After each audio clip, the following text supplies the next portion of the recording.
Shalom, selamat pagi Bapak Ibu, saudara sekalian yang terkasih dalam Tuhan. Kita berjumpa kembali dalam program Amazing Grace.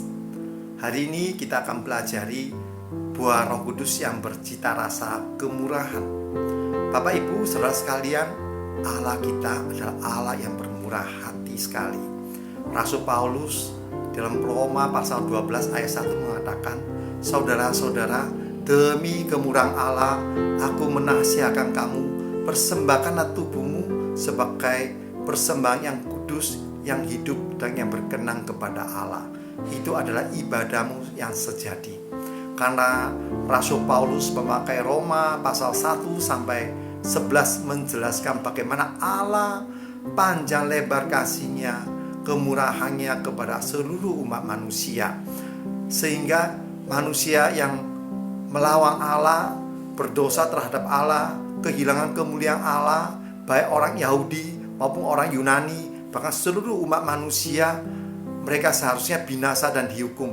Tetapi Allah dengan kasih setianya, dengan kemurahannya, mengutus Tuhan Yesus ke dunia ini, bahkan mati di atas kayu salib untuk menyelamatkan kita manusia berdosa.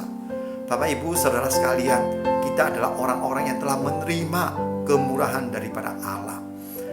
Bukan itu saja, tetapi juga karena kasih setia Tuhan, kita memiliki Roh Kudus. Dan Roh Kudus di dalam diri kita menolong kita untuk bisa menghasilkan satu sifat karakter, yaitu kemurahan, sebagaimana Allah telah tunjukkan kepada bangsa-bangsa di seluruh dunia ini.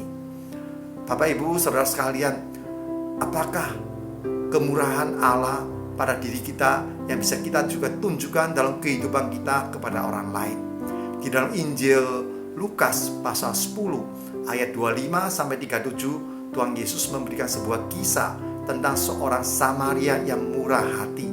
Bapak Ibu saudara sekalian, kita semua mengenal kisah ini tentang orang Yahudi yang dirampok, dipukul, setengah mati, ditinggal di jalan, pinggir jalan. Tidak ada seorang pun yang mau menolong dia. Tapi orang Samaria ini, seorang yang berbeda suku bangsa, seorang asing bagi dia, tetapi dia mau menolong orang Yahudi ini. Bukan hanya pertolongan yang biasa, kasih dia makan, minum, bukan itu aja.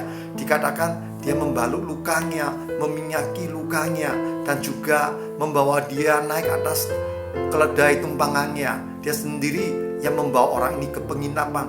Mereka nginap bersama. Bukan saja sampai di situ, dikatakan juga ia merawatnya. Bahkan sampai pada waktu dia harus berangkat bekerja, dia berpesan kepada pemilik daripada penginapan itu bahwa tolong jaga dia. Kalau nanti dia butuh apa-apa, berikan. Nanti kekurangannya akan saya bayar semua. Bapak Ibu saudara sekalian, kemurahan adalah sebuah tindakan nyata kita.